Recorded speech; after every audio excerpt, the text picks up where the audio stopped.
Everywhere you turn here is beauty, I swear.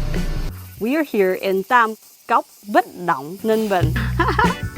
During my visit in July, the rice paddies already had been planted or harvested, so the farmers were not working in the fields. Instead, they supplement their income by rowing boats, guiding tourists around. So, in this video, I'll share what rice farming is like here. These are the insights I got from the farmer who was rowing us around this beautiful place.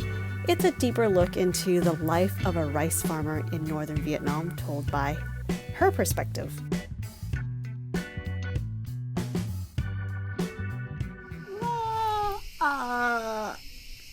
Now let's start the video. I made it to Vietnam, just waiting for my friend to pick me up.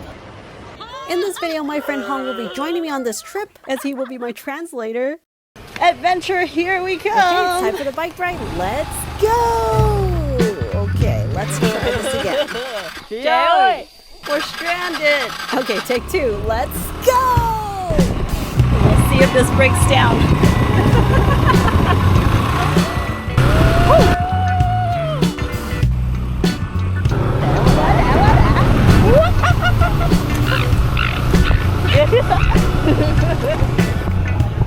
Oh, we're there. Oh, that way. Yeah. Ooh, hot. In the north, there's only 2 rowing seasons, and she said that the rice have already been cut. Rice farming is the backbone of Vietnam's economy, especially in rural regions like Tam Coc. God, it's beautiful here.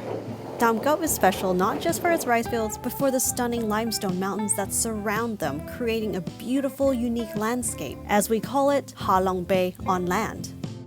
This land has supported generations of farmers, and the rice fields are a vital part of the country's agriculture. When we got here, turns out the rower we call her Go, she's actually a farmer, and she started rowing boats since 1965, working 13 hours a day providing boat services as a form of transportation. Her family also owns farmland, but it's too far from her house, so instead she farms on someone else's land. Go actually lives far from where we are. In order to get here on time, she has to get up super early to finish her work near home. Since she lives so far away from places like these, whenever she takes tourists around, it's also an opportunity for her to do some sightseeing. It's a bit busy today, and the sun is quite warm. The water is so clear. This is really awesome. I can't wait to just venture off later on and show you guys more, like actually get to walk on land. The rice paddies we see around us are typically owned by individual families. Land is often passed down through generations, with grandparents dividing it amongst their family members. On average, each family receives about 3,200 square feet of farmland. Here in the north, you can grow 2 cycles of rice each year rather than 3. It starts in December, when the farmers would prepare the land by tilling it with either machines or water buffaloes, aerating the soil when mixing in all that leftover crops. Then they wait about 15 to 20 days to fertilize, wait another 15 days, and then fertilize the second time before they start planting. The first round of rice is planted between January and February. These are the long grain white rice that they grow, harvesting in June or July. After harvesting, they go straight into planting the second round, which is a variety of rice that requires less days to mature, so that they can harvest by September or October. Many farmers today work with contract growers to help them grow out their rice. These contract growers guarantee to buy their rice at a set price, which I'm sure it's a very good price. But this also takes the stress off the farmers having to find buyers. This means security for them, and for contract growers, it ensures that they get a steady supply of rice. You go through 3 caves here. So we're gonna pass through the first one in shortly. Oh, it feels so nice here. I wish you could see the texture. The bats in these caves play an important ecological role by naturally fertilizing the surrounding soil with their bat guano. Oh, thank you for the light. Bat guano isn't typically used as a primary fertilizer for the rice fields, but it does contribute to the overall fertility of the region. The caves in Tam Coc are made of limestones. As rocks break down, it can slightly raise the pH of the water, making it more alkaline. I just take it. in case we need other things. Decided to just pull up here to check out what's here. I have no clue, but I guess we'll find out together. Whoa. There was actually a few edible weeds that I had in mind wanting to find, like wild primrose, creeping thistle, morning glory, watercress. Now, I've heard some pretty scary stories about people trying plants they don't know in the tropics, and some are highly toxic and even cause death. So please don't eat anything you're not 100% sure that it's edible.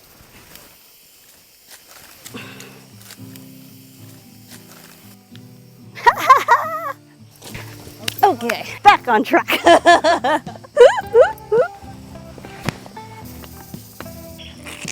Oh, yeah, no.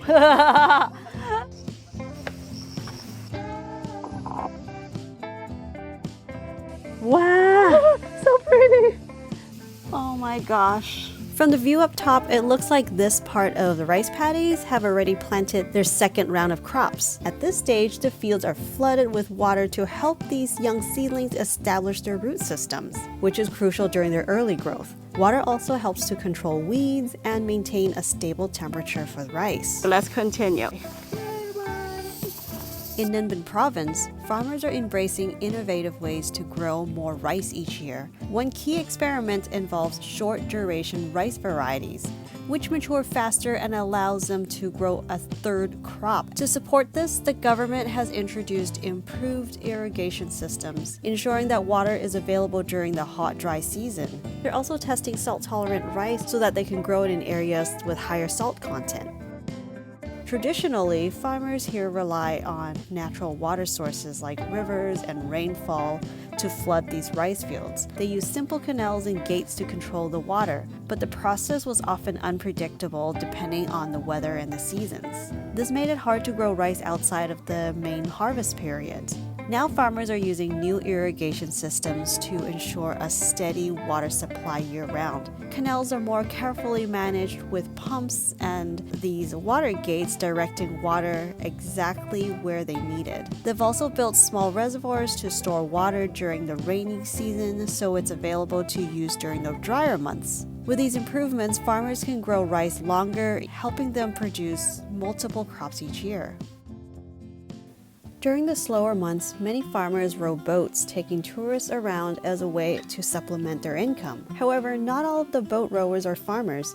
Some especially are older individuals who may struggle to find other work will be taking part here. There are about 340 boats in total, and the rowers alternate shifts so everyone gets a turn. Each rower is allowed to take 1 to 2 rides per day. Because they're alternating, this means they typically work only once a week or once every other week. For each ride, they earn about 200,000 dong, which is equivalent to just under $8 US. Even though work is infrequent, the rowers still put a lot of effort during each ride. For most, it's a way to earn a little extra, but the job isn't as easy as it seems.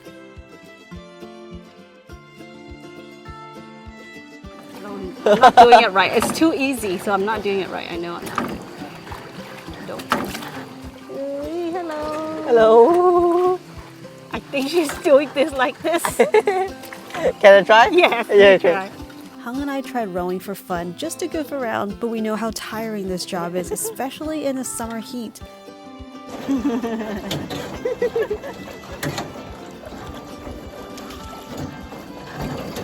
so good. She's just pulling us in now. It's such hard work, guys. Make sure you tip them well. And this is only seasonal where the tourists are out. So anyway, we are pretty much done with this tour. We'll move on to the next one. Thank you for joining us on this journey into the life of a Vietnamese farmer. Her story gives us a glimpse into the hardworking spirit that shaped farming in this region. Let me know in the comments which part of her story resonated with you the most. Cảm ơn cô đã chia sẻ câu chuyện của cô. Thank you guys for making this far in the video. There's more travel vlogs on the way, so I'll see you in the next one. Take care.